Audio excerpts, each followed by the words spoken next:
Assalamualaikum warahmatullahi wabarakatuh. Bismillahirrahmanirrahim. Alhamdulillahi rabbil alamin. Wa bihi nasta'in ala umuri dunya waddin. Ashhadu an la ilaha illallah wa ashhadu anna Muhammadan abduhu wa rasuluh. Allahumma salli ala sayyidina Muhammad wa ala alihi wa sahbihi ajma'in. Terima kasih kepada Ustaz selaku pengacara majlis, tuan-tuan dan puan-puan jawatan kuasa pentadbir masjid, seterusnya muslimin dan muslimat, mudah-mudahan semuanya dirahmati dan diberkati oleh Allah Subhanahu wa taala. Pada suatu hari Nabi SAW bertanya kepada sahabat-sahabatnya 3 kali. Nabi tanya kepada sahabat-sahabatnya, maukah kamu aku khabarkan apakah dia dosa-dosa besar? Nabi tanya pada para sahabat. Sahabat menjawab, bala ya Rasulullah, kami nak tahu ya Rasulullah. Nabi tanya lagi, maukah aku khabarkan kepada kamu apakah dosa-dosa yang besar? Maka sahabat menjawab, bahkan ya Rasulullah. Nabi tanya lagi sekali, maukah aku khabarkan kepada kamu apakah dosa yang besar? Jawab lagi sahabat, ya Rasulullah, bahkan ya Rasulullah, bala ya Rasulullah, kami nak tahu ya Rasulullah. Sampai 3 kali Nabi ulang. Diulang-ulang tanya, kamu nak tahu tak apakah dosa yang besar? Selepas 3 kali Nabi soal dan mereka menjawab, maka Nabi bercakap, ada 3 dosa yang besar, yang sebesar-besar dosa. Yang pertama kata Nabi SAW, syirik kepada Allah.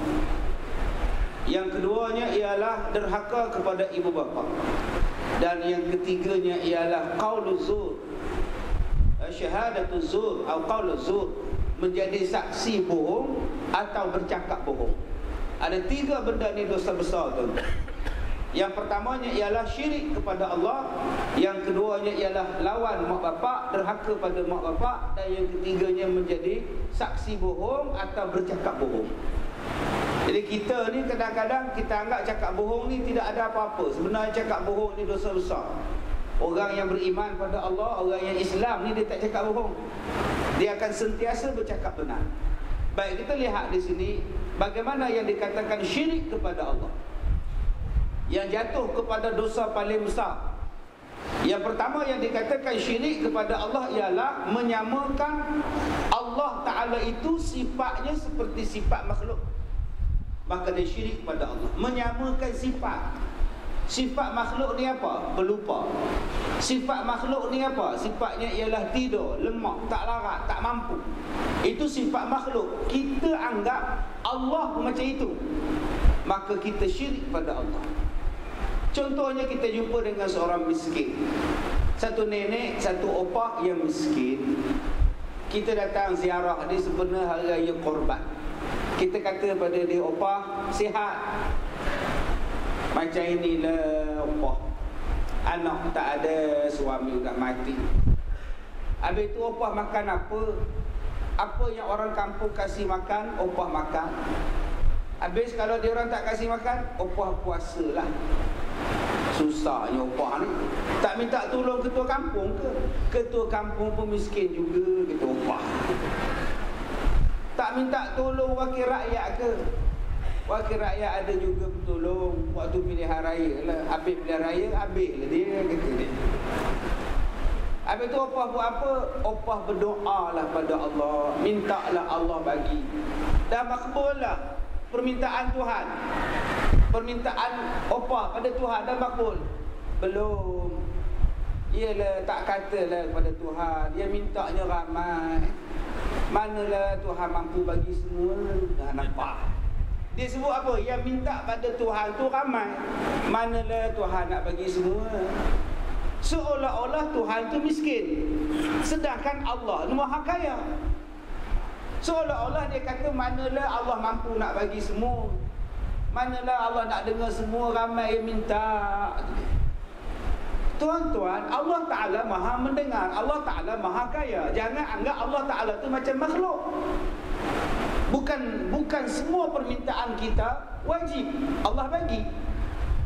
Kalau apa yang kita minta Allah nak bagi, Allah kita kata Allah wajib bagi, Kita dah menyamakan Allah dengan makhluk. Kita pula jadi bos. Kita arahkan Allah bagi pada kita. Ya Allah bagi anak ya.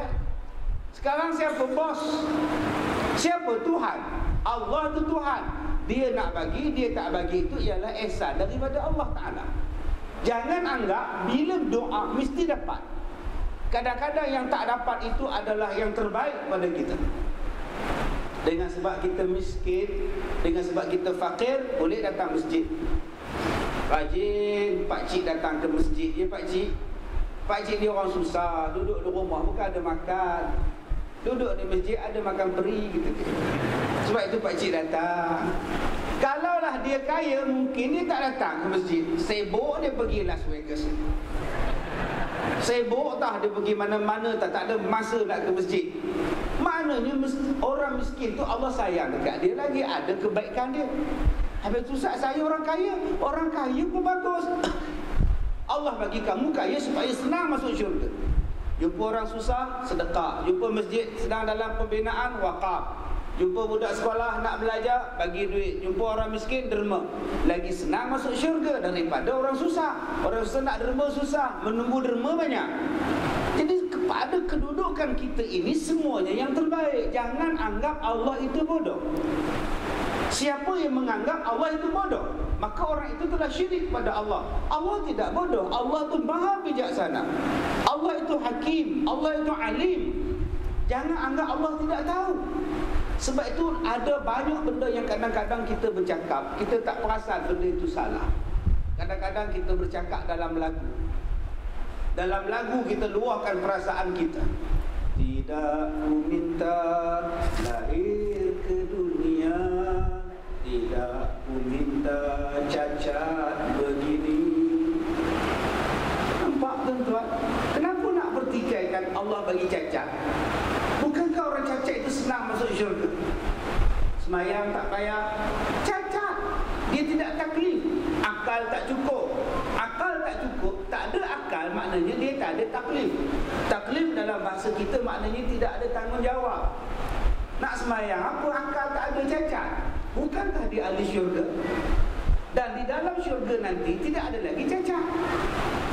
Apa yang kita susah hati? Orang cacat. Kalau kita tuan-tuan ada anak cacat, berbanggalah, bersyukurlah. Ini tidak. Bila ada anak cacat, disimpannya dalam bilik stok. Orang datang, tetamu datang, dikunci dari luar. Jangan keluar, jangan bising. Malu apa? Itu anak yang kita besarkan dia, yang kita jaga dia, boleh membawa kita kebaikan. Allah bagi kebaikan pada kita. Jangan ada macam itu. Kadang-kadang daripada lagu-lagu ini boleh jadi syirik kepada Allah, boleh jadi mempertikaikan Allah Ta'ala. Mengapa ku disiksa? Kenapa aku dihina? Nampak? Sampai minta Tuhan cabut nyawa. Kau cabutlah nyawaku kucing. Sampai minta cabut nyawa. Astagfirullahalazim. Jangan ada tuan-tuan benda-benda yang menganggap Allah itu sifatnya macam sifat manusia, sifat pelupa. Allah tidak pelupa. Allah itu hafizun. Allah sentiasa berjaga. Allah sentiasa mengingati. Jangan anggap Allah tak tahu apa yang kita buat. Allah tahu. Yang kedua yang dikatakan syirik kepada Allah, menyamakan Allah dalam keadaan zatnya seperti zat makhluk. Zat makhluk. Sebab tu ada agama-agama lain di dunia lain menganggap bahawa Tuhan itu mesti banyak tangan. Sebab dia faham kalau ada dua tangan, macam mana nak jaga ramai orang. Sebab tu kadang-kadang tangannya sampai 10, 5 belah kanan, 5 belah kiri. Sebab ini bagi makan, ini bagi ini. Sebab dia membayangkan Tuhan itu mesti banyak mata, Tuhan itu mesti banyak tangan sebab nak tengok ramai orang, nak bagi makan banyak orang. Dia menyamakan pada sifat. Bagaimana nak bagi tunjuk Tuhan itu orang yang garang, makhluk satu kuasa yang garang. Dia bayangkan lalu disifatkan Tuhan itu dalam bentuk zat.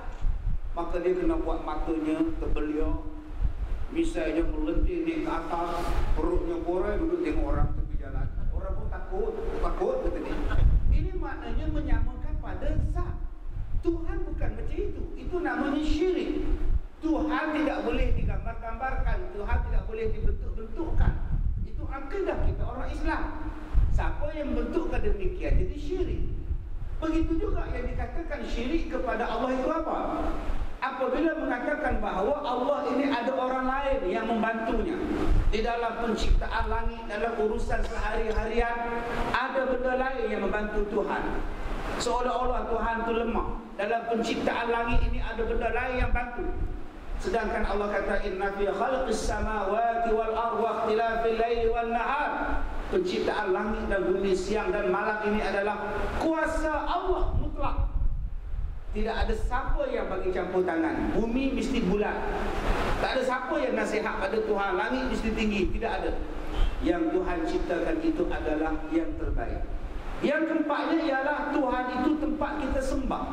Tuhan itu yang kita sembah dan minta tolong. Iyyaka na'budu wa iyyaka nasta'in.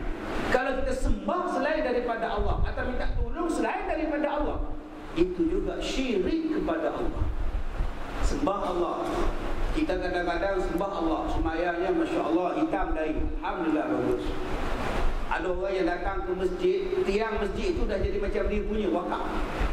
Dia duduk bersandar dekat tiang masjid, berbekas-bekas tempat dia bersandar. Punya lamanya dia duduk di masjid. Tetapi bila dia susah, bila dia sakit, dia minta tolong pada makhluk. Bila dia sakit, doa ni tak jalan, doa ni tak jalan, doa tak jalan, lalah dia jumpa bawah. Saya pernah jumpa dengan satu orang yang ada penyakit saka. Bila dia kena penyakit saka, dia jumpa dengan satu pomoh. Pomoh kata kalau kamu nak sihat daripada saka, kena korek kubur bapak kamu, ambil kain kafan bapak kamu. Maka hamba Allah dia pun korek kubur bapak dia, ambil kain kafan bapak dia. Ambil secebis, diberinya kepada pomoh. Pomoh ni rendam di dalam air, dijampi-jampinya, disuruhnya dia minum. Minum air kapan bapak. 2 minggu lepas dia minum, dia datang jumpa saya. Ustaz, macam mana Ustaz? Saya dah minum Ustaz. Tak payah tanya lah abang. Sepatutnya sebelum minum tanya, ni dah telan, buat apa tanya. Udah masuk dalam perut dah pun, buat apa tanya lagi. Tak ada maknanya. Sepatutnya sebelum korek kubur tu tanya. Ini bentuk syirik. Bila sakit minta pada bomoh. Sembah Allah. Sakit minta pada bomoh. Bukankah minta juga pada Allah? Iyyaka na'budu wa iyyaka nasta'in. Pada Engkau ya Allah kami sembah. Pada Engkau ya Allah kami minta tolong. Bila kita sembah Allah, minta tolong pada makhluk, iyyaka na'budu wa bomoh nasta'in. Dah ditukar dah ayat itu. Ayat ni yang menakutkan kita bila kita ni jadi syirik kepada Allah. Habis itu Ustaz, kalau saya sakit tidak boleh pergi ke hospital. Kalau saya sakit tak boleh saya pergi jumpa doktor. Silakan, pergilah, harus berubat, cari ubat, cari penawar, itu disuruh. Malah Nabi pun nyebut, Nabi sebut kepada kita, setiap penyakit lilikul lidah syifa'un dawaun. Setiap penyakit itu ada ubat, carilah. Tetapi jangan sampai syirik. Jangan sampai syirik pada Allah. Jangan ada tangkal-tangkalan. Ini tangkal letak di tengkuk, cincin letak di jari. Ini tangkal Ustaz, letak di pinggang Ustaz. Apa benar ni makcik letak di pinggang ni makcik? Ya Allah, malam-malam makcik tak boleh tidur Ustaz. Asal tidur je orang kacau. Saya kacau je tidur. Siapa yang kacau? Suami ke? Suami tak ada Ustaz, suami dah mati. Ada lembaga datang kacau. Sebab itu makcik pakai pendinding. Lepas pakai pendinding langsung dia tak kacau Ustaz. Dia tak kacau sebab apa? Sebab apa bila makcik pakai tangkal, makhluk itu tidak kacau makcik? Sebab makhluk tu kata kita serupa. Sebab makcik dah percaya pada tangkal, tidak lagi percaya pada Allah. Bukankah dah serupa dengan makhluk itu? Buat apa lagi kita nak kacau? Buat apa lagi aku nak kacau? Kamu geng aku. Dah geng. Saya tu imam, geng saya Tok Bilal. Saya imam, Tok Bilal yang azan. Buat apa lagi saya nak ngajak dia pergi masjid, sedangkan dia kaki masjid? Adakah perlu saya jumpa Tok Bilal di rumah dia? Bilal, marilah kita semayang di masjid. Bilal kata, saya apa Ustaz? Bukankah zuhur nanti saya bertugas, saya sebagai Bilal, Ustaz sebagai imam. Buat apa ustaz nak mengajak saya? Kita kan dua-dua kaki masjid. Kebetulan masjid kita tinggal berdua je lagi yang datang solat. Maka saya tak perlu lagi ngajak Tok Bilal. Tok Bilal tak mengajak saya lagi sebab kami dulu orang masjid. Yang saya kena ajak ialah orang yang belum jadi kaki masjid. Begitulah dengan jin. Begitulah dengan jin kafir. Memang bila pakai tangkal sihat, bila pakai tangkal-tangkalan, bila pakai benda-benda itu jadi sihat. Sebab jin kata apa? Selagi mana kamu pakai benda-benda itu, kamu dah geng dengan setan. Kata kita adalah geng. Tak payah usik dah makhluk ni. Bagilah dia sihat. Dia percaya pada tangkal, bukan lagi dia percaya pada Allah. Ini tuan-tuan tipu daya iblis supaya kita berterus-terusan sihat. Sebab tu ada orang yang saya jumpa, dia kata, ustaz, saya ni sakit kena santau. Habis tu dah berubat dengan siapa? Merata-rata saya berubat ustaz. Dengan ustaz sana saya berubat, dengan syipak sini berubat, dengan darul sana saya berubat. Tak ada lega ustaz. Saya berubat dengan bomo orang asli ustaz. Dalam hutan ustaz. Lega. Dia kata sebab orang asli yang bikin saya sakit, maka ubatnya pun kena orang asli juga. Kalau yang mengubat saya orang Siam, maka orang Siam jugalah yang mengubatnya. Quran-Quran tak lawan ustaz, kata dia. Astagfirullahaladzim balok. Jadi ini yang kita kena lihat, bagaimana tipu daya iblis dan syaitan supaya kita terus-terusan jadi syirik kepada Allah. Jaga-jaga tuan-tuan, jangan syirik kepada Allah, mengatakan Tuhan macam ni, Tuhan macam ni, tanpa ada kebenarannya. Itu nombor satu, dosa yang paling besar. Dan syirik ini terbagi kepada dua, syirik yang besar dan syirik yang tersembunyi. Syirik jali dengan syirik khafi. Syirik jali semua orang tahu yang saya sebutkan tadi. Syirik khafi yang jarang-jarang kita sedar, iaitu syirik yang tersembunyi. Apa dia syirik yang tersembunyi? Riya, takabur, muju. Itu nama dia syirik yang tersembunyi. Yang ni yang kita takut. Tuan-tuan di sini insya-Allah tidak percaya kepada busuk. Tak percaya pada busuk jantan, insya-Allah tak percaya. Tuan-tuan di sini tidak percaya kepada tangkal boleh menyembuhkan penyakit, insya-Allah tuan-tuan tak percaya. Tuan-tuan tidak percaya pada benda khurafat. Tetapi yang kita selalu terjatuh dalam syirik ialah riya.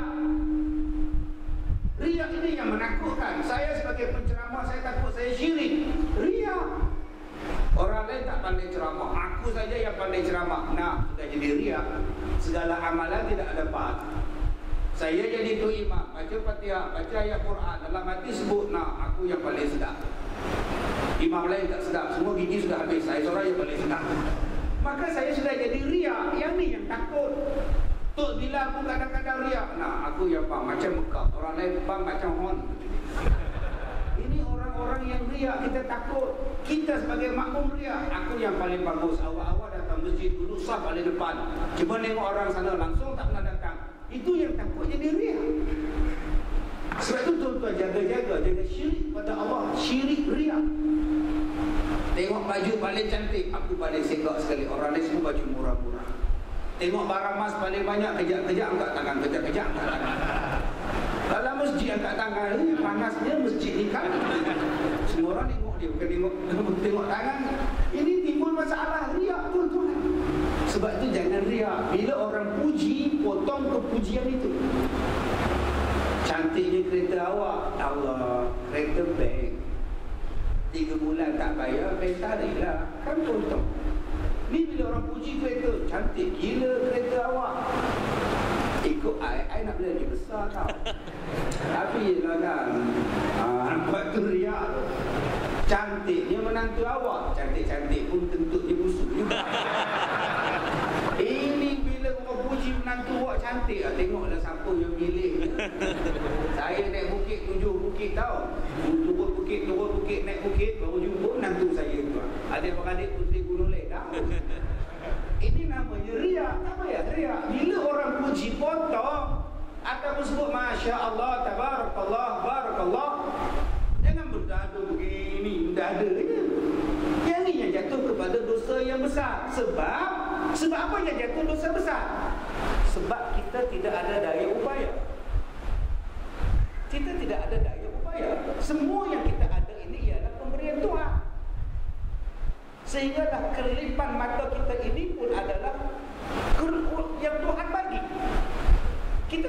saya mengkelip mata. Saya ada sahabat namanya Pak Ya, orang Parit, Perak. Orang Parit ini kalau dia cakap ye tak ye ustaz, ye komen mana, untuk komen aja. Bahasa tuan-tuan untuk awak sahaja. Itu bahasa orang Parit. Mikir nak ke mana, yo komen nak ke mana. Ini lagu Os. Rupanya mikir cik sekolah, tapi teman ni menoreh getah. Mana gayanya kita tak sebaya, tapi teman juga terus mencubit. Tuan-tuan faham? Tak faham sudah. Ini bahasa orang Parit. Ye. Itu bahasa. Saya tanya Pak Ya, ke mana Pak Ya? Ustaz kenapa tak Pak Ye? Lain. Dia kalau Ya, nama orang Pak Ya, dia takkan sebut Pak Ye. Okey? Sebab tu kalau pergi Kedah, lain pula. Kedah dia nganga mulut. Hang nak pergi mana? Itu Kedah pula. Mai ke Parit, kau nak ke mana? Lain pula. Kalau Kedah, hang nak pergi mana? Saya nak pergi jalan-jalan. Oh apa? Saja lah. Ada orang Kedah. Hang tak pergi Mekah kan? Allah lah Mekah. Kota kena potong 20%. Tak ada kota lah. Itu bahasa orang Kedah. Tanya pula orang Parit, kau nak ke mana? Awak jalan-jalan. Buat apa? Saja-saja lah. Tak ke Mekah ke? Sekarang udah potong pula ke? Ya belum faham. Kalau Kedah sebut kota. Kalau merah yang mana faham? Tak faham ni kan? Baik tuan-tuan. Saya kata kenapa lama tak jumpa Pak Ya? Ke mana Pak Ya pergi? Saya masuk hospital. Baru saya perasan mata je belah kanan tutup, belah kiri terbuka. Apa yang mata sebelah? Saya kata ustaz, mata saya ni dah tak boleh buka. Dia kena buka dengan tangan. Lepas tutup balik. Susah hati Pak Ya saya tengok. Kecil manis ustaz. Saya tak pernah cek di hospital. Kena tahan 20 ke atas, terus mata tak nampak. Cuba angkat kelopak mata tu. Budak matanya tu dalam belah sini pula. Tak payah langkah ustaz. Kalau langkah pun mata hitam tu tepi. Udah juling mata ni. Sebelah Singapura, sebelah ke Pulau Pinang. Pulau begitu. Subhanallah. Jauh ni. Dia kata pada saya, ustaz, Allah tarik balik nikmat mata. Saya sabarlah, tak syukurlah. Tuhan bagi saya mata dah lama sihat. Subhanallah. Nampak tuan-tuan? Kalau Tuhan tak izinkan mata tak bangun mata itu. Kenapa kita nak bangga? Air liur yang kita telan ni pun tuan-tuan, Allah yang izinkan. Kalaulah Allah tak izinkan kita ni telan air liur, apa jadi? Jenah meludah. Kalaulah mata kita tak boleh berkelip, terbuka je 24 jam, mandi pun susah, nak meminang pun tak nak, mata terbeliak je. Rombongan laki-laki cakap, boleh ke kita orang tengok anak darahnya, anak perempuannya? Boleh, pergilah ke dapur, dia di dapur. Rombongan laki-laki tengok anak darah, begini mata. Apa khabar adik? Khabar baik makcik. Apa yang mata kamu? Memang semula jadi. Agak-agak kahwin dah. Tobatlah orang. Tidur malam pun terbeliak. Suami pun takut. Kamu ni tidur ke jaga ni? Sebab itu Allah Ta'ala ni Maha Pengasih. Dia bagi kita tutup mata. Itu nikmat. Itu rahmat. Kenapa nak sombong? Kenapa nak bongkar? Kenapa nak riak? Sebab itulah bila riak Tuhan marah. Jadi syirik. Bila syirik, dosa besar. Kita sebagai hamba Allah, redha. Alhamdulillah. Baik, yang kedua, dosa yang besar itu apa? Uququl walidain, derhaka kepada mak bapak, lawan kepada mak bapak. Yang ni tajuk kita sekarang. Itu baru masuk intro tadi, baru intronya saya setengah jam.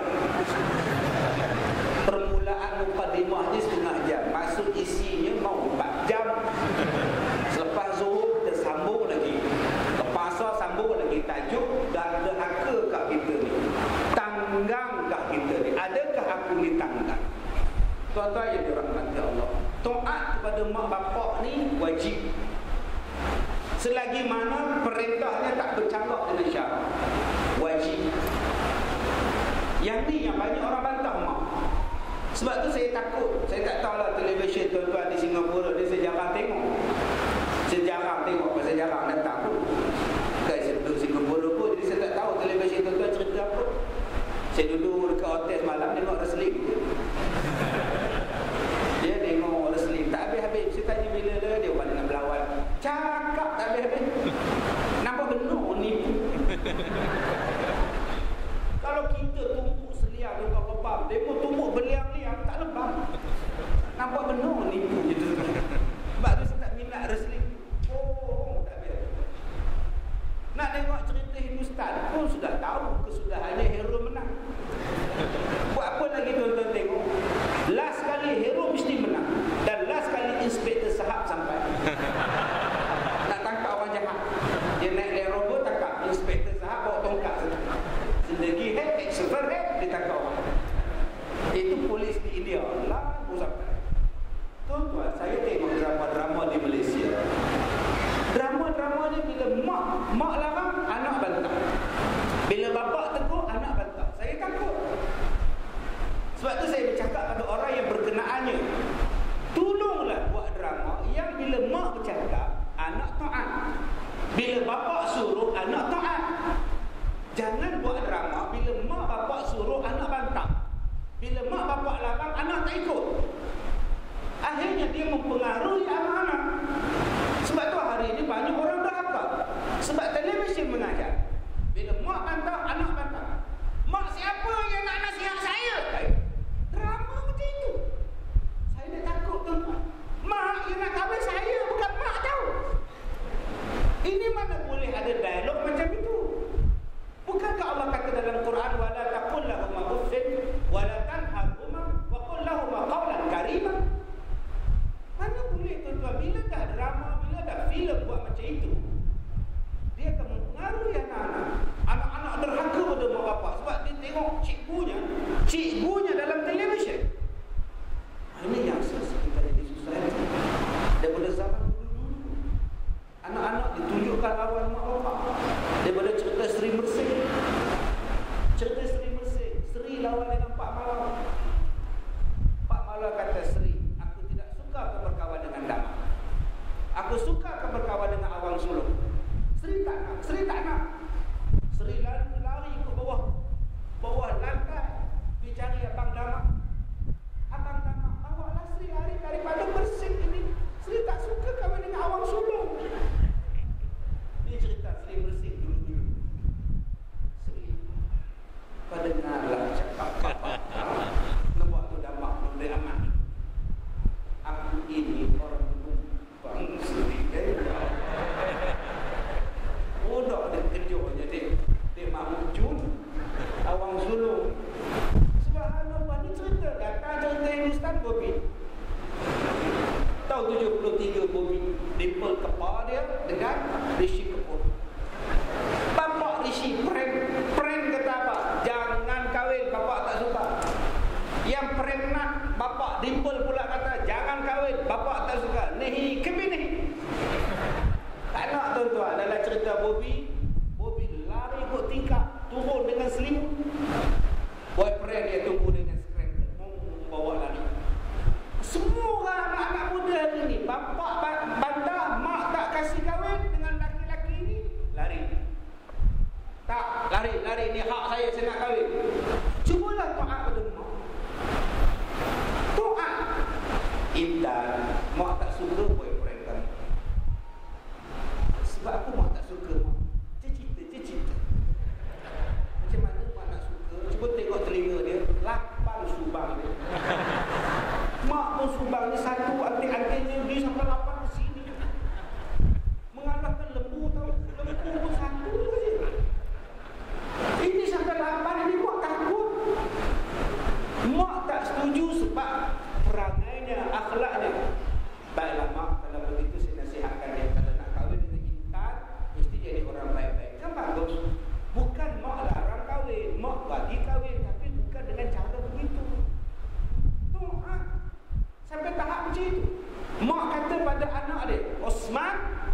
kamu ceraikan Latifah. Kenapa mak? Mak tak berkenan dengan Latifah. Setiap hari tipu mak. Sampai mak panggil dia tipah tipu. Dia panggil mak pula tipah tertipu.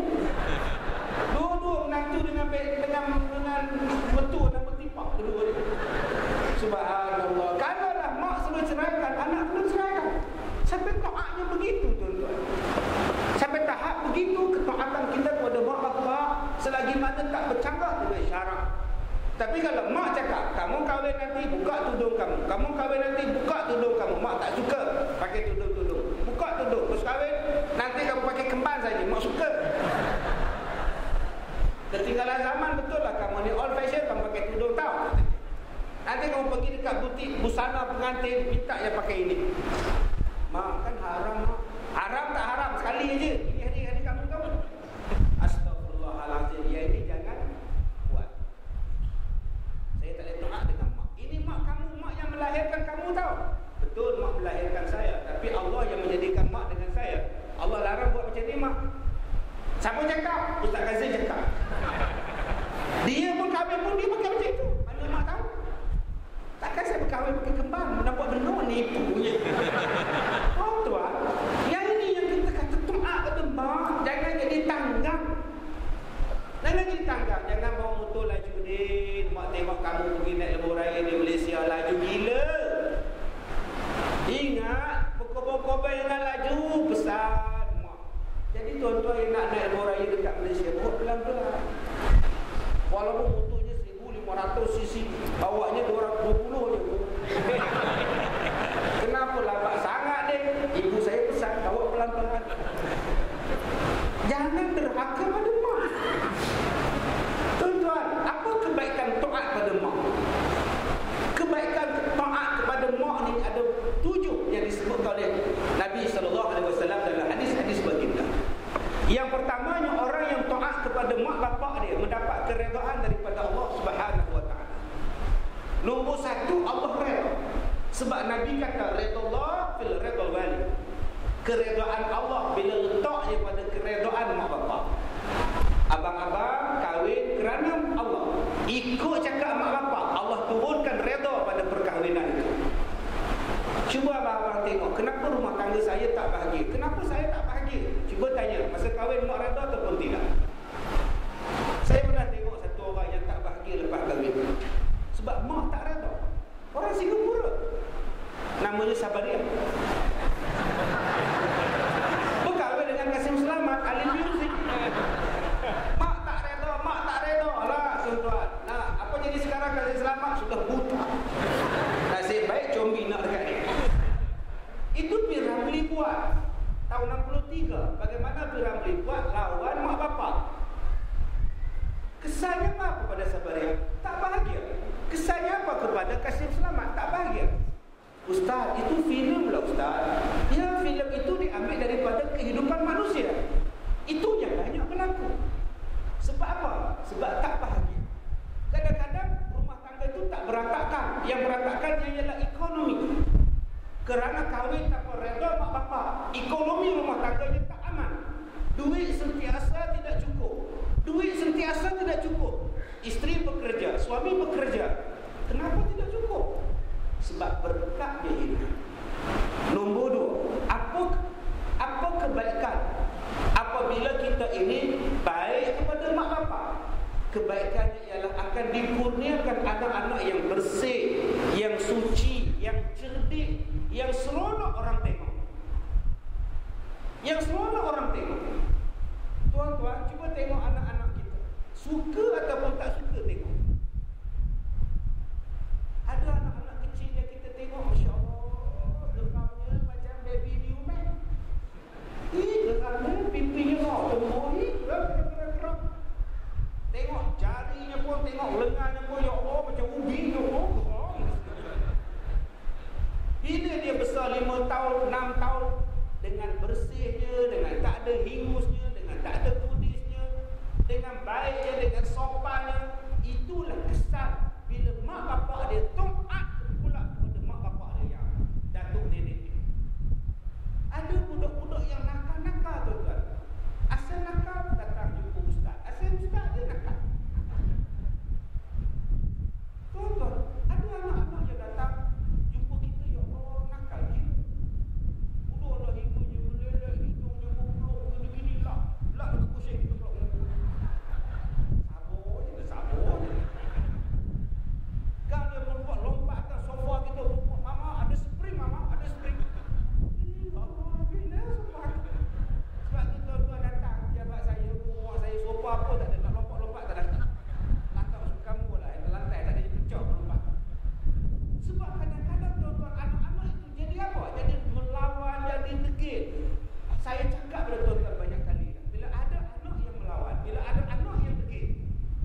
Masuk hari keempat dah KO. Dah tak semayang balik anak saya Ustaz. Nampaknya camp Ustaz gagal lah Ustaz. Selama roh jadi cakap ke saya. Camp sekolah Ustaz gagal. Anak saya balik pada asal. Saya tanya pada dia, anak abang berapa tahun? 14 tahun. Saya kata, abang diberi masa 14 tahun didik anak abang pun tak berjaya. Takkan saya 14 hari boleh berjaya? Saya didik cuma 14 hari, abang dah 14 tahun. Cuma tempat saya bagi semangat, tempat saya bagi mengubah di sekolah saya. Bila balik ke rumah, abang kena buat sendiri. Sambung apa yang telah kami buat. Bukannya boleh semangat begitu saja. Budak-budak remaja memang macam itu. Terus dia letak telefon. Mana boleh tuan-tuan hantar ke camp saya 2 minggu, seminggu, kemudian balik ubah budak terjadi baik. Kita kena follow up. Kita yang kena bimbing dia pula. Kita yang kena bawa dia pula. Tetapi cuma kita lihat kenapa anak ini bermasalah. Sebab kita sebagai anak, kita pernah bermasalah kepada mak bapak kita. Jadi kalau tuan-tuan di sini nak anak-anak yang baik, kalau tuan-tuan nak anak yang sejuk mata memandang, tolonglah berbuat baik pada mak bapak. Tolong taat betul. Cuba tuan-tuan tengok Tok Kenali. Tengok sejarah Tok Kenali di Kelantan. Tok Kenali ni tuan-tuan orang hebat. Dia termasuk di dalam diiktiraf sebagai wali-wali Allah. Orang-orang Malaysia yang diiktiraf sebagai wali. Semua kata dia wali. Di Negeri Sembilan pun ada tarah wali.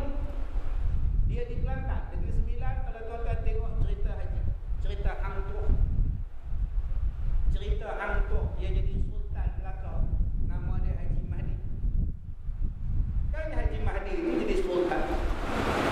Dia duduk di tingkat atas. Hang Tuah bin Ramli keluar daripada bilik sang dia. Yang tukar hasutnya tak ada Risman dengan Udu Umar Haji Bakir. Itulah perangai Hang Tuah. Tidak kusangka harakan telunjuk mencucuk mata. Itu Haji Mahdi. Dia panggil bendahara bunuh Hang Tuah. Beta tahu matinya saja.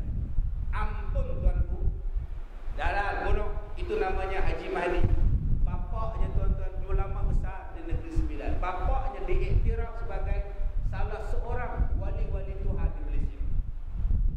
Satu lagi wali yang orang anggap wali di Kelantan, nama dia Tok Kenali. Tuan-tuan orang tua-tua dulu-dulu di Singapura ada yang pergi belajar dengan dia. Tahap dia macam mana tuan-tuan? Tok Kenali ni tidak suka memakai selipar. Kasut dia tak suka. Berkaki ayam. Sampai kakinya kudis. Bila dah kudis, tak nak ubah pula biar je. Sampai ada ulat di kaki.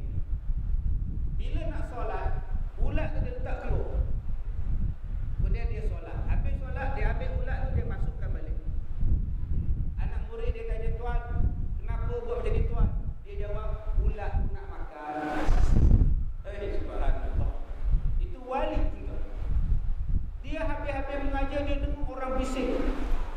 Orang bising, riuh rendah. Dia tanya anak murid dia, apa yang riuh rendah itu?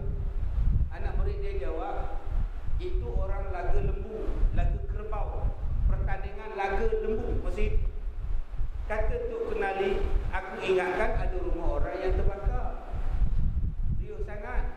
Malam tu orang yang menang laga lembu, rumah dia terbakar. Itu wali. Tuan-tuan tahu apa kegemaran Tok Kenali? Kegemaran dia ialah mendukung ibunya. Tiap-tiap kali ibunya nak mandi di sungai, dia tak bagi ibunya berjalan kaki. Dia dukung mak dia pergi ke sungai. Bila mak dia tanya kenapa dukung mak, biarlah mak berjalan. Dia jawab, dulu masa saya kecil, mak dah dukung saya. Apa salahnya bila saya dah besar, saya dukung mak pula pergi. Subhanallah. Masya Allah. Kita hari ini nak tolak mak pun tak nak. Buat apa tolak? Kan pembantu rumah dia. Kan Indonesia made ni ada. Biarlah dia tolak, apa pun buat, saya berjalan. Itu mak kita, apa salah kita tolak? Ustaz, kalau saya tolak mak saya atas wheelchair, apa pula kerja mate saya? Tak ada apa-apa lah dia. Habis tu kenapa si upah dia Ustaz? Ini mak kita. Takkan nak tolak pula suruh orang. Takkan nak suruh berak pun suruh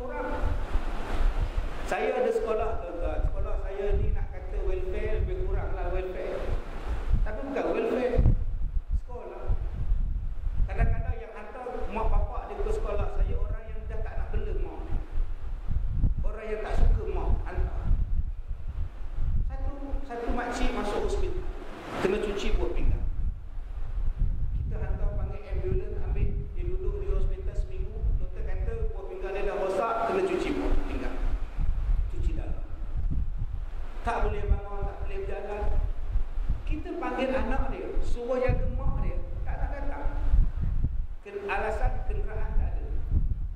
Saya jawab, kalau kenderaan tak ada, saya pergi ambil. Tak apalah Ustaz, saya pun sibuk. Bayangkan tuan-tuan, bila kita basuh berak mak dia tutup muka, malu, melitik air mata. Mak dia pakai pampers. Sampai seminggu kita suruh orang basuhkan berak mak dia, anak langsung tak datang. Sampai sekarang tak datang. Sampai sekarang tak datang, tuan-tuan. Mak dia cakap pada saya, Ustaz, kalau saya mati jangan bagi tahu sama anak saya. Biar saya mati sini, Ustaz uruskan, jangan begitu. Tuan-tuan, ini nak panggil apa ni? Tanggang ke tanggung? Itu mak kita. Mak kita basuh berak kita daripada kecil sampailah kita di umur 2 tahun. Mana ada geli? Mak bapak kita basuh berak bapak pun geli. Bila anak berak, dia basuhnya dengan kaki dia. Tapi mak tak pernah buat macam itu. Mak tak pernahnya cukup tidur. Daripada awal mengandung sampailah beranak, tidur tak pernah cukup. Malam-malam anak menangis, bangun, susukan anak. Lepas susukan anak, bapaknya pula minta susu. Lagi masalah. Mana ada pernah mak tu berehat tu. Tapi hari ini anak-anak cakap macam itu. Saya balik dari Kuala, sampai di kampung saya di Ipoh, saya tengok orang ramai. Orang ramai berkerumun dekat ruang pintu pagar masuk satu rumah. Saya pun berhenti. Saya turun, apa hal ramai-ramai ni? Ada mayat Ustaz? Mayat. Saya pun tengok, rupa-rupanya mayat itu di hadapan pintu pagar. Terlentang begitu, termenerap begitu. Astagfirullahalazim. Bila meninggal? Baru je meninggal Ustaz. Ini kita orang dah panggil polis, panggil ambulans. Polis pun datang, ambulans pun datang, ambulans cek semua, sah meninggal. Polis kata biar dulu sini kita nak ambil gambar dia, nak tengok ada unsur jenayah. Masya Allah, saya tengok tuan-tuan, ambil kan kita tutup dia. Polis siasat, ada tak unsur-unsur kesal-kesal jenayah? Selepas itu baru diusung bawa ke dalam rumah. Ambulans kata tak payah pergi hospital, memang dah sah mati. Saya jumpa dengan keluarga dia.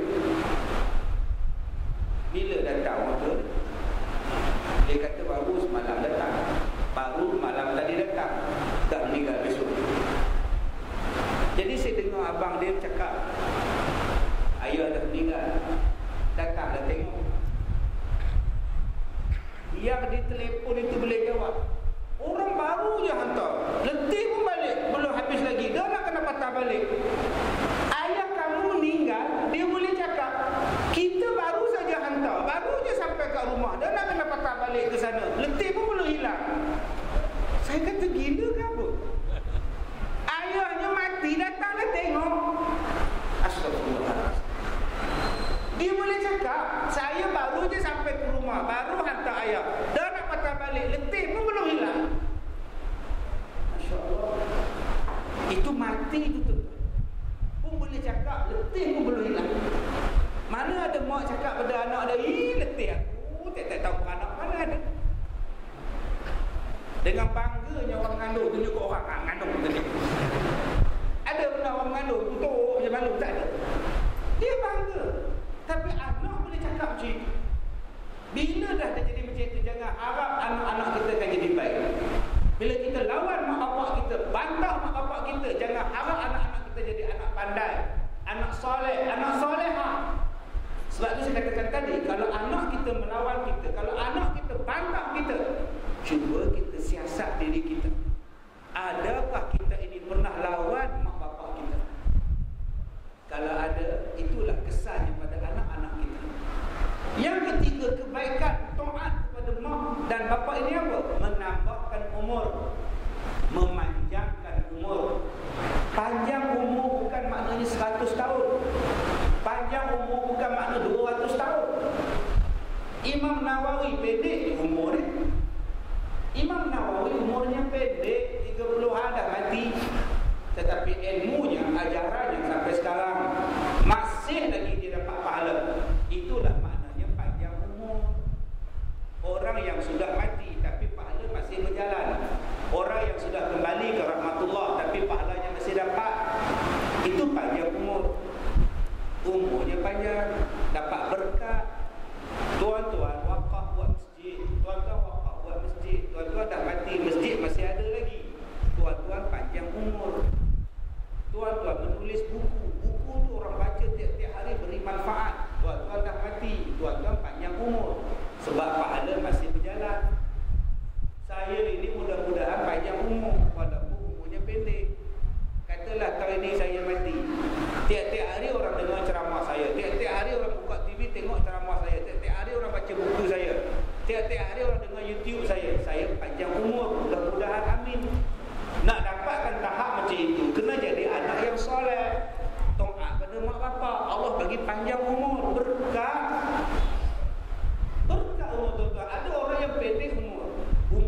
umur ni kan 3 benda. Campur lagi 4 jadi 7 benda. Panjang umur itu datangnya apabila kita berwakaf. Panjang umur yang membawa maksud dapat pahala ialah bila ilmu kita sebarkan supaya dapat manfaat. Panjang umur itu ialah apabila kita didik anak-anak kita menjadi anak yang soleh. Anak yang soleh. Tuan-tuan datang ke masjid ini jam 8. Sekarang jam 11.30 pagi. Berapa jam tuan-tuan duduk di sini? 3 jam, 4 jam, 5 jam tuan-tuan duduk. 5 jam ini tuan-tuan, pahala tuan-tuan duduk di sini sampai kepada mak kita yang masih hidup dan yang sudah mati. Inilah dia doa anak yang soleh. Saya mengajar ini dari jam pukul 10.30 tadi sampai sekarang jam 11.30, 1 jam saya ceramah. Pahala saya berceramah kalau saya ikhlas sampai pada arwah mak bapak saya dalam kubur. Tuan-tuan walaupun tidak berceramah, tuan-tuan mendengar ceramah pun pahala besar. Macam sembahyang sunat 1000 rakaat. Pahalanya sampai pada mak yang masih hidup. Mak dapat pahala, anak dapat pahala. Dua-dua datang kuliah. Mak bawa anak datang kuliah. Anak ni tolak mak dia datang naik masjid, tolak dengan wheelchair. Anak dapat pahala, mak dapat pahala. Tak kurang wala sedikit. Walaupun mak masih hidup. Dan pahala itu akan berpanjangan pada mak bapak dia jika mak bapak dah mati. Tetap sampai. Nak panjang umur, didik anak elok-elok. Nombor 4, bagaimana nak panjang umur? Nabi kata buat sungai, buat parit, buat longkang, mengalirkan sungai, mengalirkan parit, itu dapat pahala. Yang kelima, yang mendapat pahala itu apa? Membina teduhan orang supaya dapat berteduh dari panas, daripada hujan.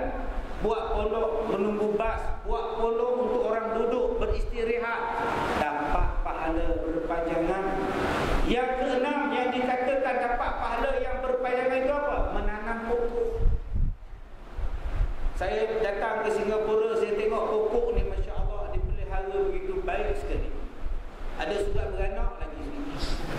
Masya Allah, Alhamdulillah. Tuan-tuan jaga pokok tuan-tuan. Jika pokok itu memayungi orang dengan sejuknya, walaupun dia tidak ada buah, masih lagi ada manfaat sebab ada udara yang keluar daripada pokok. Dia menstabilkan cuaca, dia memberikan karbon dioksida kepada kita, dia memberikan oksigen kepada kita, dia memberikan udara kepada kita. Tuan-tuan tanam pokok itu, tuan-tuan dapat pahala. Sebab tu Nabi suruh jaga pokok. Wala tufsidu fil ardi ba'da islahiha. Tuan-tuan jaga pokok betul-betul. Pokok sakit pun tuan-tuan bagi dia ubat batuk. Alhamdulillah. Maknanya tuan-tuan ini bertanggungjawab, dapat pahala. Jangan anggap pokok tak ada manfaat. Apatah lagi kalau tuan-tuan tanam pokok yang memberi manfaat, buah-buahan orang makan, masih dapat pahala walaupun tuan-tuan dah mati 100 tahun. Panjang umur tuan-tuan. Yang ketujuhnya yang dikatakan orang yang mendapat pahala berpanjangan itu apa? Orang yang memudahkan urusan orang lain. Orang yang memudahkan urusan orang lain. Contoh saya bereka handphone. Saya orang Islam, saya yang mencipta handphone. Dengan mudahnya tercipta handphone, senang orang berkomunikasi. Dapat pahala ke saya. Tapi masalahnya bukan orang Islam yang buat handphone, tak dapat pahala pada orang Islam. Cuba buat pemikiran tuan-tuan. Aku ni kalau buat kipas kecil, mana cukup. Aku reka cipta, kipasnya besar di atas kepala kita. Sekarang semua orang pakai teknologi kipas besar, dapat pahala orang yang buat. Sebab tu Nabi suruh kita menjadi orang yang pertama. Orang yang pertama buat. Yang orang lain tak pernah buat, kita yang mula-mula buat. Dengan mudahnya orang mencipta, dengan mudahnya orang memakai ciptaan kita, tuan-tuan dapat pahala. Baru ni hari Ahad yang lepas saya pergi ke Pulau Pinang. Saya tengok satu pameran inovasi. Anak-anak muda buat macam-macam inovasi. Ada dekat 50 gerai, 50 tapak pameran. Saya melawat semua tapak. Mula-mula tapak pameran yang saya melawat, mereka buat Formula 1, kereta Formula 1. Tapi taklah macam Felipe Massa, Fernando Alonso, Hamilton tu bukan. Yang mereka tu Hamil, dia Hamilton. Cuma tak ada turn je kalau. kereta dia, ini Formula apa ni? Ustaz, ini Formula Varsity. Oh, bukan Formula 1 ni, bukan Ustaz. Saya tengok kereta je, siap dengan tayar boleh. Saya tanya, kereta ni boleh berjalan tak? Kereta ni tak boleh berjalan Ustaz, tapi dia boleh bergerak. Iya betul. Saya tanya, kereta ni boleh berjalan ke tidak? Dia kata tak boleh berjalan, boleh bergerak.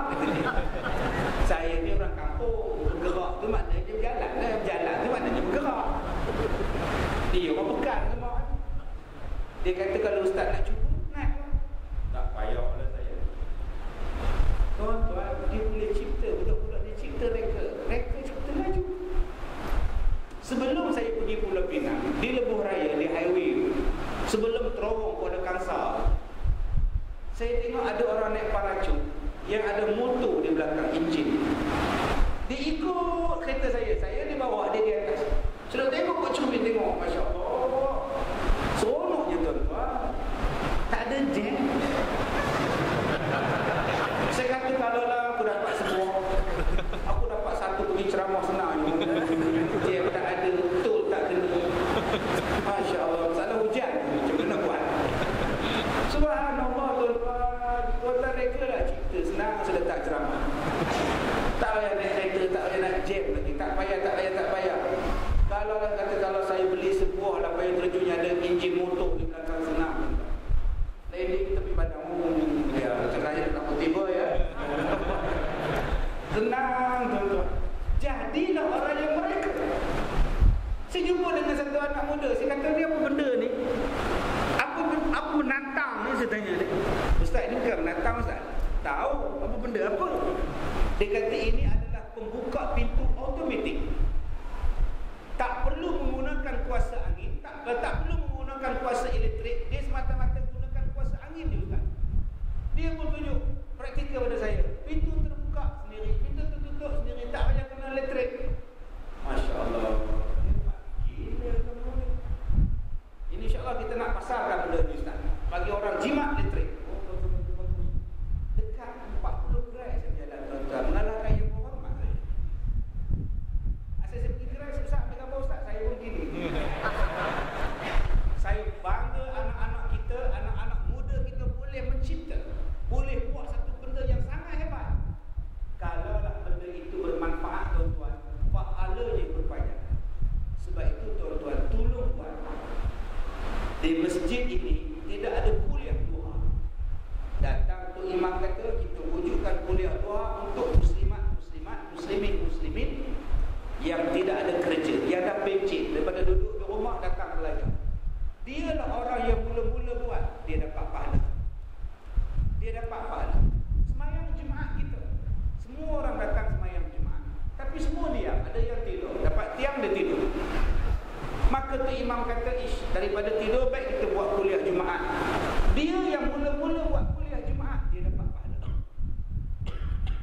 Orang yang mereka, orang yang memulakan kerja. Sebab tu tuan-tuan kena buat. Cari jalan bagaimana nak membuat satu pembaharuan. Sebab tu saya dengan Astro kita buat rancangan pencetus rumah. Tuan-tuan kalau pergi ke Malaysia tengok Astro 106. Rancangan saya dalam Astro ialah rancangan kalau dah jodoh. Mungkin di Singapura 106 tak dapat. Pergi Johor dapat 106. Buka rancangan kalau dah jodoh. Saya turun tangga. Dia punya intro dia saya turun tangga sambil nyanyi lagu Piramli. Kalau jodoh tak kemana adinda idaman kanda walau gelap alam maya ku cari dinda baru jumpa. 13 episod Astro. Rancangan itu rating dia nombor 2 selepas rancangan Tanah Kubur. Tanah Kubur nombor 1.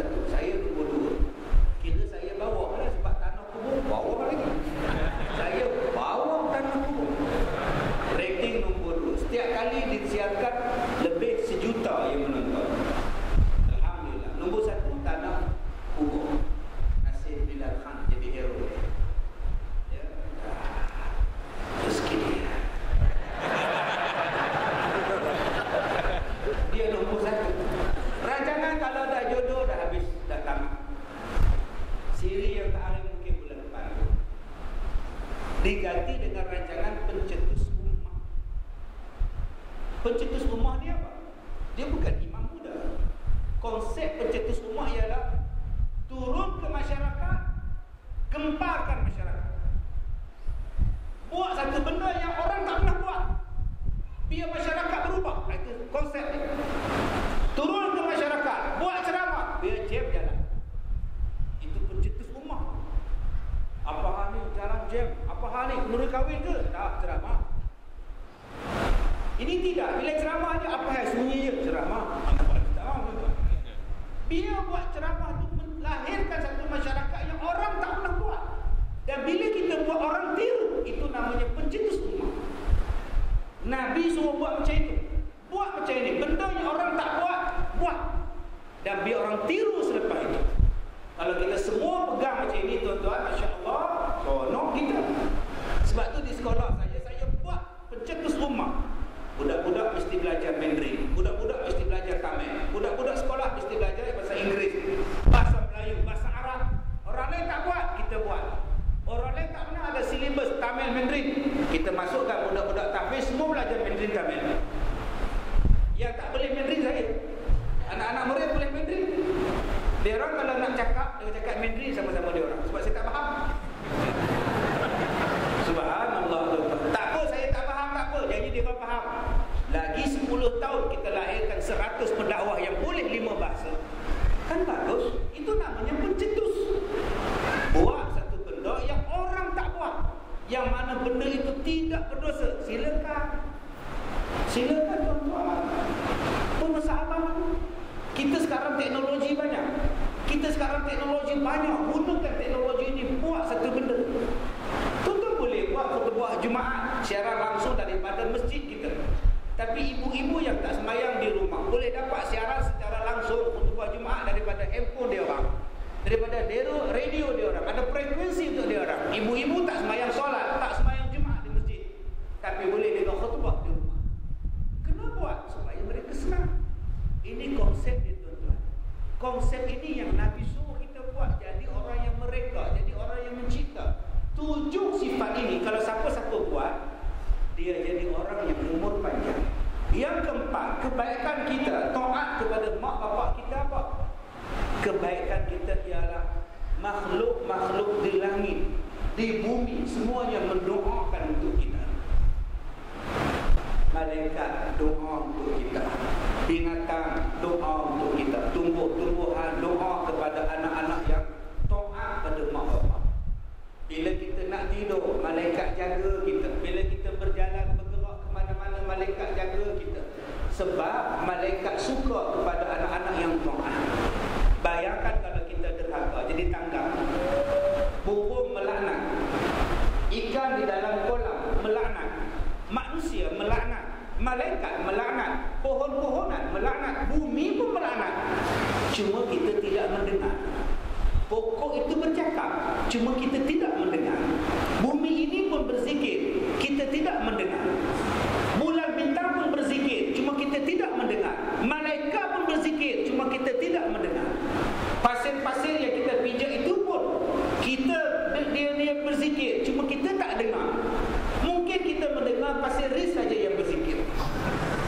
Masjid di sana yang berzikir kita dengar. Sebab itu Nabi Muhammad satu hari itu dia berjalan. Bila dia berjalan, Nabi Muhammad dia berhenti. Seolah-olah nampak macam Rasulullah ni berlinang air mata dia, menggigit tangan. Sahabat tanya, ya Rasulullah, kenapa ya Rasulullah? Kata Rasulullah, kalaulah kamu boleh tengok langit, langit itu melendut, kata Rasulullah. Langit itu melendut sebab malaikat taat sujud berzikir pada Allah. Kalaulah kamu boleh mendengar setiap butir di bumi, butir pasir berzikir pada Allah Ta'ala. Tapi masa kamu tak dengar, Rasulullah dengar, timbul gerun dengar.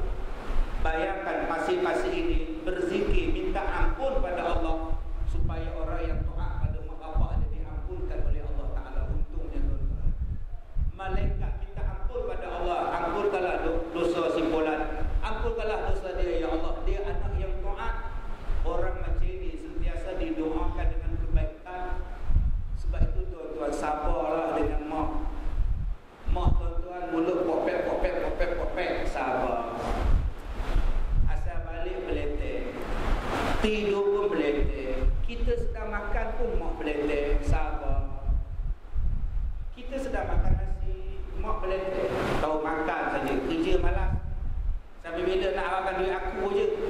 kerja malas macam bapak kamu je tu.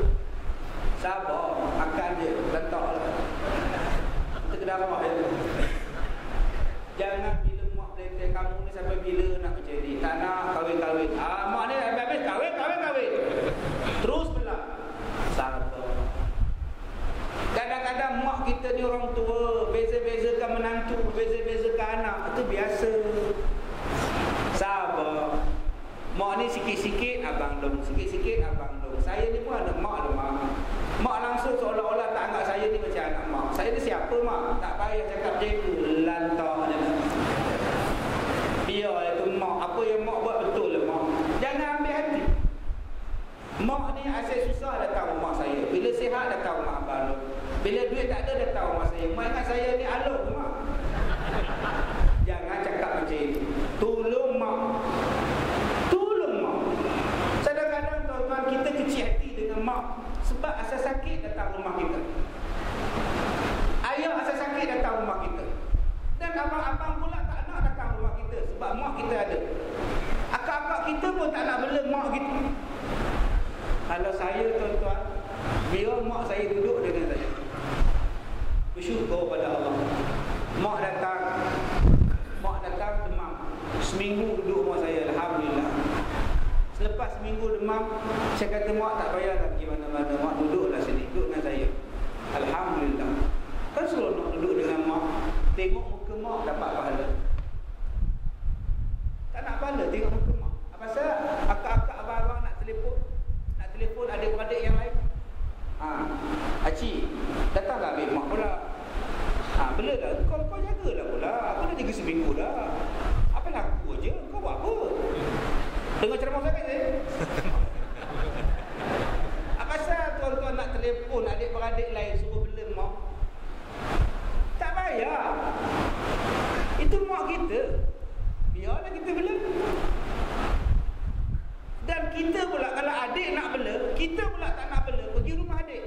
Adik, hari ni abang nak ambil mak rumah abang pula. Biar abang pula jaga.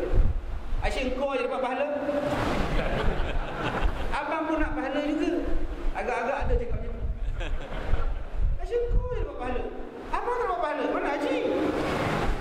Mak, pergi rumah adik pula, rumah abang pula ikut suka kamu pula. Ni tuan-tuan, cuba kita belanja kawan kita makan dekat Mr. Teh Tarik. Bila nak ambil duit, nak bayar dekat kaunter, cuba tahan. Aku belanja. Semalam kau dah belanja, hari ni aku pula belanja. Mana boleh kau teteh hari dapat pahala? Banyak cantik kau. Simpan duit kau, aku bayar. Agak-agak ada tak?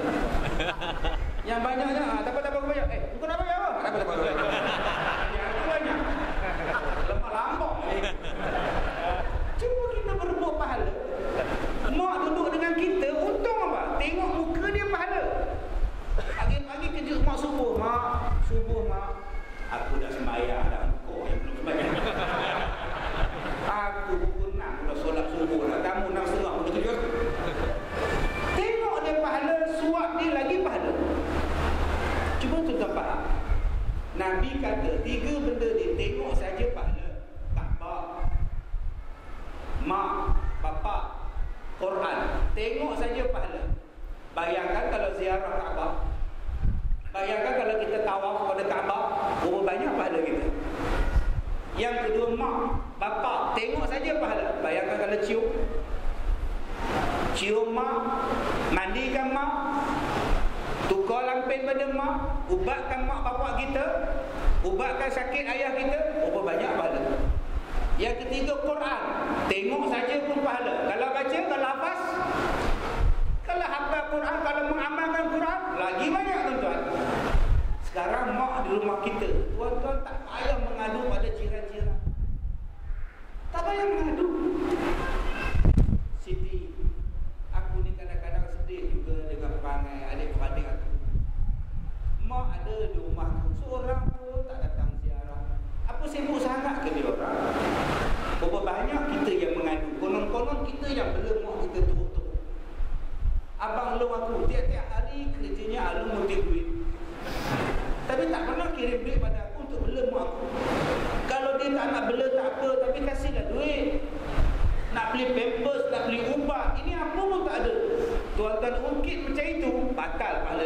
la tubtilu sadaqatikum bil manni wal adha. Jangan ungkit. Selepas kita berlemak, semasa kita berlemak, nanti Tuhan bagi rezeki. Tuan kan berlemak bapak elok-elok, jaga bapak elok-elok, Allah bagi rezeki. Ini kelebihan kita. Yang keenam, anak-anak yang taat kepada mak bapak, Allah bagi rezeki daripada jalan yang tak diduga. Tuan-tuan tak nak rezeki. Rezeki apa ustaz? Habis duit saya, ubatkan mak saya. Tunggu, Tuhan bagi rezeki. Tuhan Maha Kaya. Dia tak bagi rezeki sekarang, dia bagi rezeki dalam kubur. Tak nak rezeki dalam kubur. Diluaskan 70 hasta kubur, dicerahkan kubur, diangkat siksaan muka nakir. Kita tak nak. Akibat daripada taat pada mak bapak, baik pada mak bapak, Allah bagi rezeki. Tuan-tuan, yakin pada Allah Ta'ala.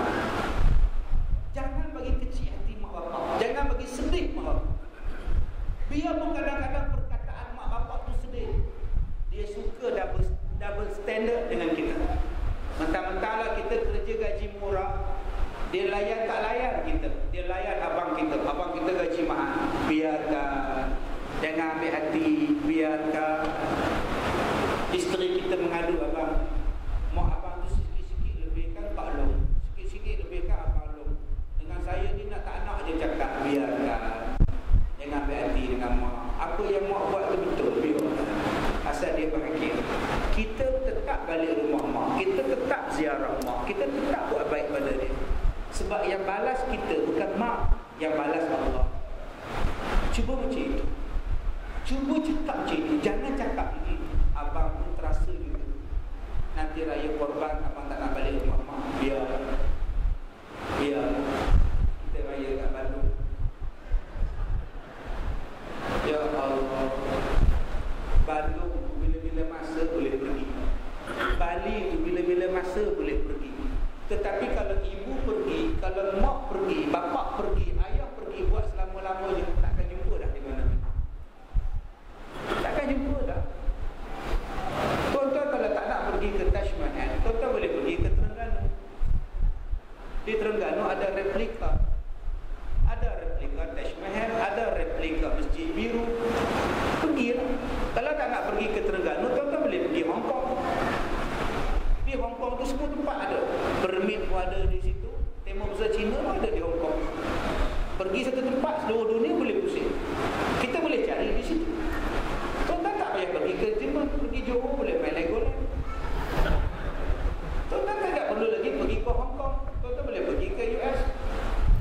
Universal Studio duduk sini. Tapi mak tidak ada di US. Mak tidak ada di Legoland. Mak tidak ada di Hong Kong. Mak tidak ada di Terengganu. Mak ada di mana? Dengan kita sekarang. Utamakan dia dulu. Utamakan dia. Sebab kalau hilang mak, hilang bapa, takkan jumpa lah. Saya kehilangan mak saya, kehilangan bapa, saya tak terasa sebab saya tak kenal bapa saya. Saya masih kecil, masih baby, bapa saya mati. Bapa saya meninggal. Sebab tu saya tak terasa sangat. Umur saya 8 bulan, bapa saya meninggal. Saya tak terasa sangat. Tapi yang saya terasa ialah mak saya. Sebab saya membesar dengan dia, bersekolah dengan dia, mengaji Quran dengan dia, belajar sembahyang dengan dia, makan minum dengan dia. Dia masak untuk saya. Saya terasa. Saya yang sia ikan dengan dia. Saya tukang kerja saya ialah pergi pasar beli ikan. Sejak daripada darjah 3. Darjah 3 dah beli ikan. Balik siang ikan. Sebab mak saya cikgu sekolah. Mana ada masa dia nak siang ikan? Saya yang goreng ikan. Nanti balik mak saya masak gulai. Kami buat masak sama-sama. Makan sama-sama. Sebab tu saya pandai masak. Sebab mak saya ajar. Masak lemak cili api saya pandai. Buat wajib saya pandai. Buat dodol saya pandai. Buat sate saya pandai. Sebab mak ajar. Kakak-kakak tak duduk dengan mak. Saya duduk dengan mak. Ilmu mak masak. Saya buat sate boleh. Buat rojak pun boleh. Sebab tu bila mak hilang daripada saya rasa dunia ni sepi. Dunia ni sunyi. Tak seronok. Walaupun duduk di hadapan ramai manusia, tapi tetap ingatan pada mak. Tapi dah nak buat baik tak boleh dah. Nak cium tangan mak dah tak boleh. Nak mandikan Nak teman dia dah tak boleh, nak tidur dengan dia dah tak boleh. Jadi abang-abang, kakak yang masih ada mak, yang masih ada ayah, buat baik dengan mak. Buat baik, kenapa nak masang muka? Saya jumpa banyak orang yang masang muka dengan mak, yang tak tegur bapa, yang hinakan bapa. Inilah nama dia tanggang. Allah kata dah, wa ilaihil masir. Kamu akan balik kepada mak bapak kamu balik. Jangan tinggalkan mak bapak kita. Setinggi mana pun kuasa kita, pangkat kita, kaya kita, kita berasal daripada mak bapak kita. Jangan lupa asal usul kita. Kenapa hari ini kita jadi rosak? Sebab kita lupa asal usul. Tinggalkan mak, tak peduli pada mak, tak peduli pada orang. Sakit tak peduli, makan minum tak peduli, maka kita rosak. Yang ke-8, kelebihan menjadi anak yang taat, kelebihan menjadi anak yang baik ini apa? Mati dalam keadaan husnul khatimah, mati dalam keadaan yang baik. Siapa yang tak ada mati? Dia orang kata Nabi Khidir mati, Nabi Khidir tak mati, Nabi Khidir pun mati. Ada yang kata hang tua tak mati, mati. Tinggal hang je tua dah mati dah. Hang je banyak sekarang. Semua orang mati, biarlah kita mati dalam keadaan taat kepada mak. Saya pernah jumpa tuan-tuan satu imam. Dia askar pencin. Bila dah pencin dia jadi imam. Satu hari bapak dia mati. Selepas meninggal bapak dia, buat pembahagian pusaka. Dia tak puas hati dengan pembahagian pusaka. Dia sepak, dia terajang perut ibu dia. Jatuh tersungkur ibu dia, terduduk dia pegang perut. Perut ni dulu dia pernah duduk dalam perut mak dia. Bila dia besar, dia terajang perut mak dia. Dia tak minta ampun, dia tak minta maaf, sampai mak dia mati. Bila dia baca khutbah, dia tertinggal rukun-rukun khutbah berkali-kali. Akhirnya orang tak bagi dia baca khutbah sebab tak sah jemaah. Dia hanya jadi imam biasa. Bila imam biasa pun tak sah sebab dia terlupa surah Fatihah. Ayat Fatihah dia lupa. Akhirnya orang tak bagi dia jadi imam. Umurnya baru 40-an sudah nyanyuk. Datang ke masjid, orang sembahyang salam, dia bangun sembahyang. Berkali-kali dia sambung sembahyang. Dia lupa. Lama-lama dia datang masjid, dia cuma pakai kain pelekat, baju tak pakai. Sampai pada satu tahap langsung tak pakai apa. Berjalan keliling-keliling kampung tak pakai apa. Gila dia, tahap nyanyuk dia, sampai dia berak, dia makan najis di situ. Sampailah dia mati dalam kau kereta. Ini cerita betul, saya tak ada bohong. Dalam masjid ni saya cerita. Allah balas cash bila kita lawan mak bapak. Allah bayar tunai tu. Jadi sekarang mak bapak kita masih hidup, jangan tinggikan suara. Ini menjerit pun tak boleh, walaupun menjawab. Contoh, Aiman, datang kejap. Apa? Anak jawab. Apa mak? Tak boleh macam itu. Dia tak boleh jawab macam itu. Dia kena pergi dekat mak dia. Ya mak. Dia bukan boleh jawab. Apa? Aiman tengah main ni. Tak boleh. Dulu saya duduk di Felda, jiran saya panggil anak dia. Mak panggil anak. Anak pun jawab. Dah macam Tarzan ni. Cuma sekarang saya teringat. Panggil jangan. Kita kena jawab dengan bahasa yang sangat sopan. Jangan duduk di atas kerusi, mak di bawah. Kita tengok televisyen, duduk di atas sofa, mak dengan ayah di bawah, anak turun. Ini kaki dia dekat kepala bapak dia. Masya Allah. Subhanallah. Dia duduk atas kusyen, bapak dia baru sampai nak tengok TV. Dia cakap pada bapak dia, lambat bawa ha? Begini anak tengok TV, bapak duduk di bawah. Derhaka punya budak. Sepatut dia kena turun kursi, bapak duduk di atas. Tu anak. Jangan makan depan lagi. Kalau mak bapak belum sampai, ini dah habis lauk 3 kepala ikan. Habis anak makan. Itu derhaka. Jangan begitu. Jangan masuk dalam bilik mak bapak waktu yang dilarang.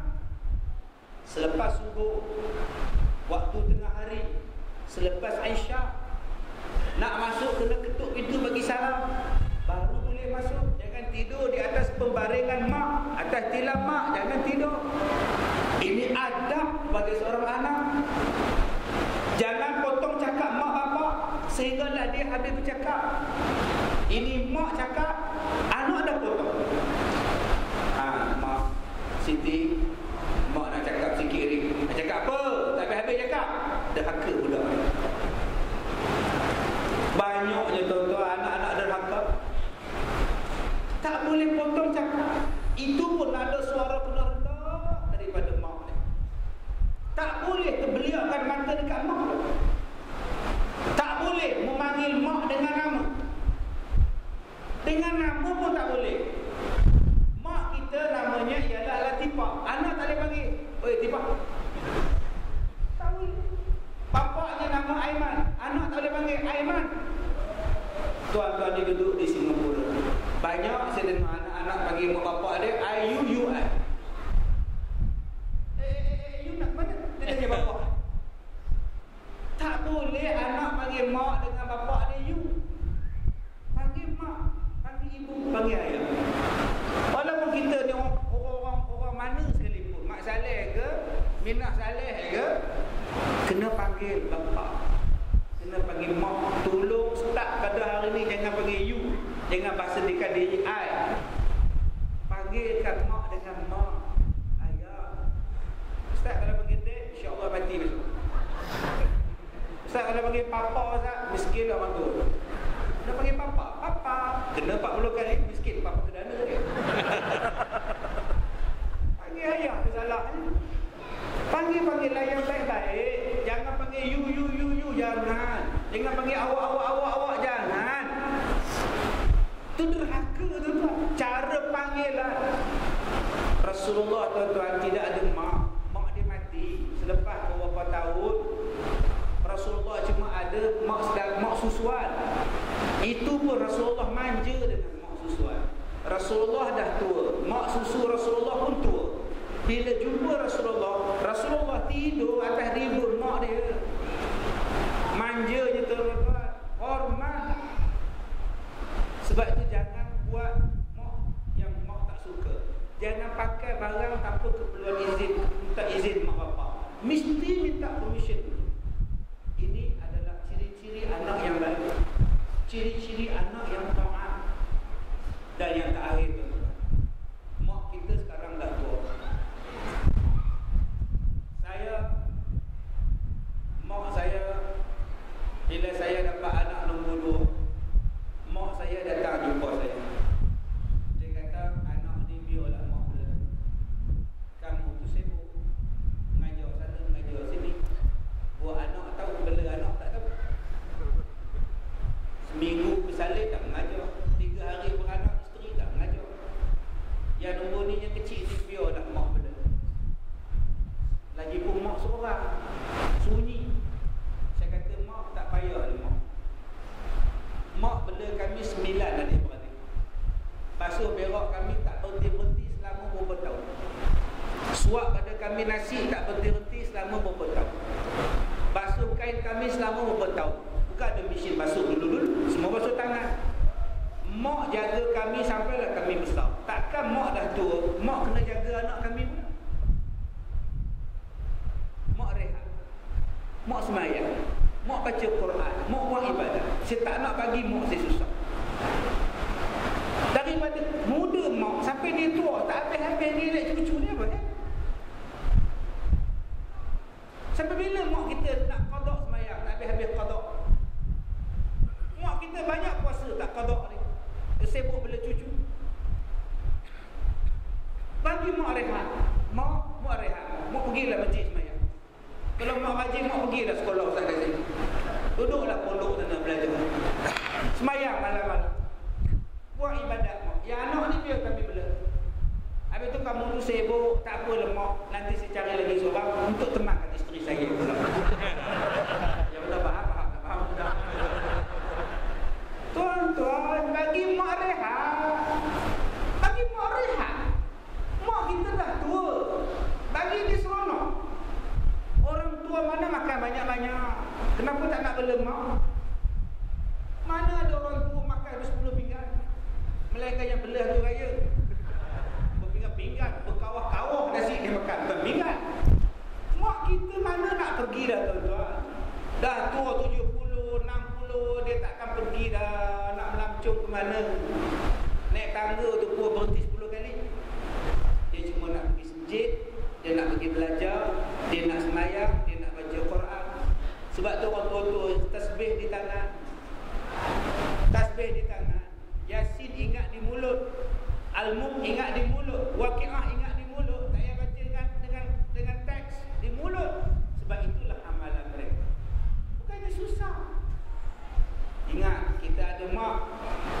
Kita ada mak ayah kita. Jangan sekali-kali derhaka. Sampai Nabi kata, jangan kamu maki mak kamu. Sahabat tanya, ya Rasulullah, adakah orang memaki mak sendiri? Ada, kata Rasulullah.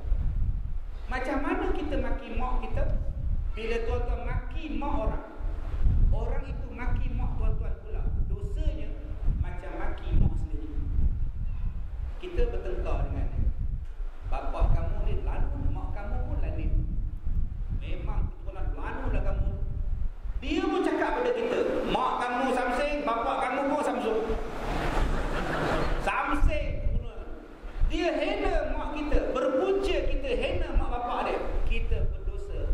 Lawan mak kita sendiri, maki mak kita sendiri. Jangan maki mak orang. Jangan maki bapak orang. Jangan maki keturunan orang. Nanti bila dia maki kita, dosanya macam kita maki mak kita balik. Tuan-tuan, sekarang ini kalau mak kita dah tak ada, doa je. Kenang kebaikan. Kenangi ibu bapa, doakanlah sejahtera. Kita anak harus membela apabila sudah dewasa. Jangan biarkan mereka sia-sia di hari tua. Kecewa hidup dan merana kerana perbuatan anak derhaka. Last, orang yang lawan mak bapak dia, pom-pom sebelum dia mati, Allah turunkan bala.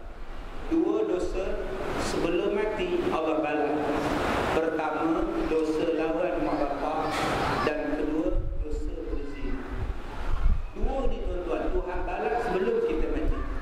Jadi sebelum kita mati, sebelum ini, sebelum Allah jemput kita, kita ada mak, minta ampun pada mak.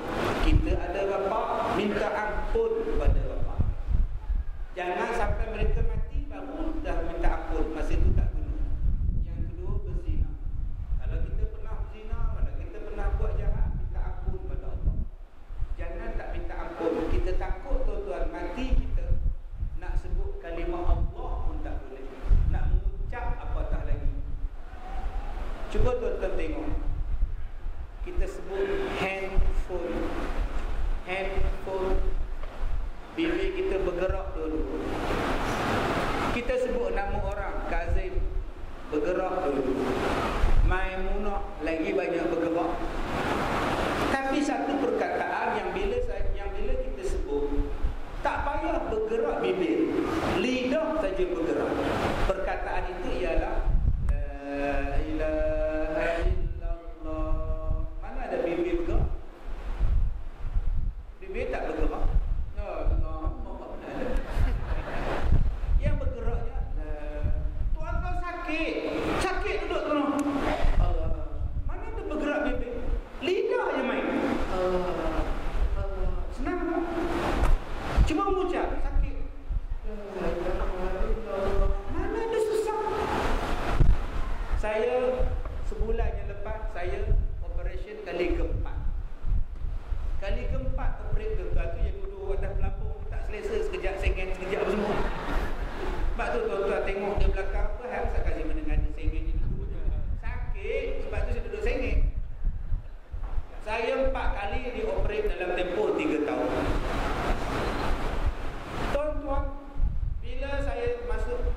sakit, saya pun masuk buat kecemasan.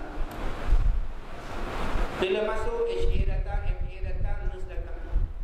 Ustaz, apa pasal ni Ustaz? Entahlah. Sakit sangat ni, macam mana nak buat ni. Aduh, dia tak larat makan fikir dia. Saya aduh, sakit. Doktor pun datang. Datang-datang, dia tengok saya, dia ketawa. Dia senyum kat saya. Ustaz Kazim, kata dia. Sahabat saya tanya, doktor kenal ke Ustaz Kazim ni? Apa tak kenal? Setiap hari saya tengok TV. Doktor tu orang Punjabi, orang Sikh. Namanya Dr. Vinod Kumar. Bukan orang Islam. Pun tengok rancangan Kalau Dah Jodoh. Tuan-tuan kalau tak tengok rugi dah tu. Baru ni saya buat rancangan Kalau Dah Jodoh, siap nyanyi. Buat konser. Wahai bunda, wahai ayahanda, dengarlah rayuan ananda yang jauh di mata. Lagu konser tu tuan. Yang baru ni kita keluar, semua bergerak menangis. Lepas tu kita nak menangis, tik nangis. Semua bergerak menangis. Lalu jodoh. Doktor Singh, dia tengok. Dia pun tengok saya punya sakit. Dia kata, Ustaz, sekarang juga operate. Operate pun operate lah. Doktor dah tak tahan saya ni. Aduh, masuk pukul 5, pukul 6 kena operate. Okey, sekarang saya kata tunggu kejap doktor, saya nak solat. Belum solat lagi nasab. Saya pun masuk dalam wad saya pun solat. Tengah solat itu nurse Sikh juga nurse. Encik Ustaz, ini pakaian kena tukar sekarang. Saya tengah semayang. Oh, semayang. Nasib baik saya tak cakap tengah semayang ni. Kalau tidak, akan semayang saja. Saya pun tukar baju tuan-tuan, duduk. Dia orang pun tolak ke bilik OT. Itu yang keluar dalam Facebook.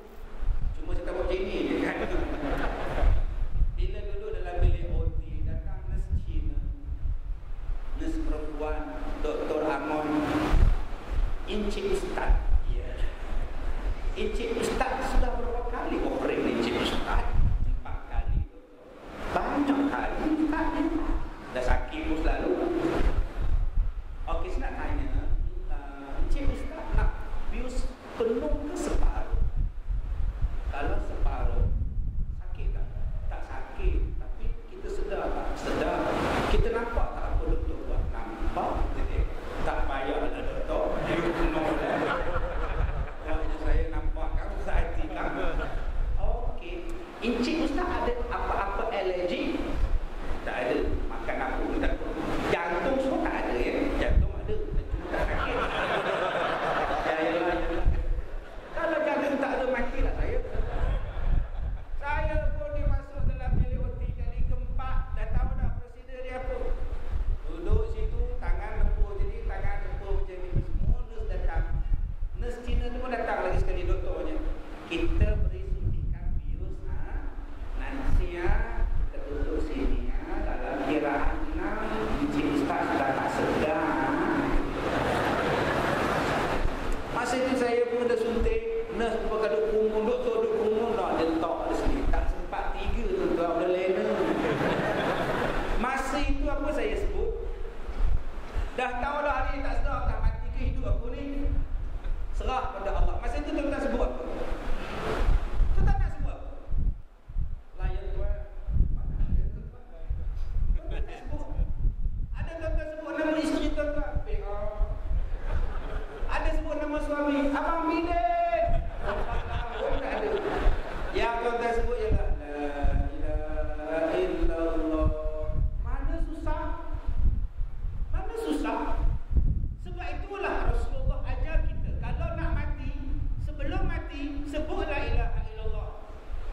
Orang yang sakit nak mati pun sebut La ilaha illallah. Sebab La ilaha illallah paling senang disebut. Saya pun tak suka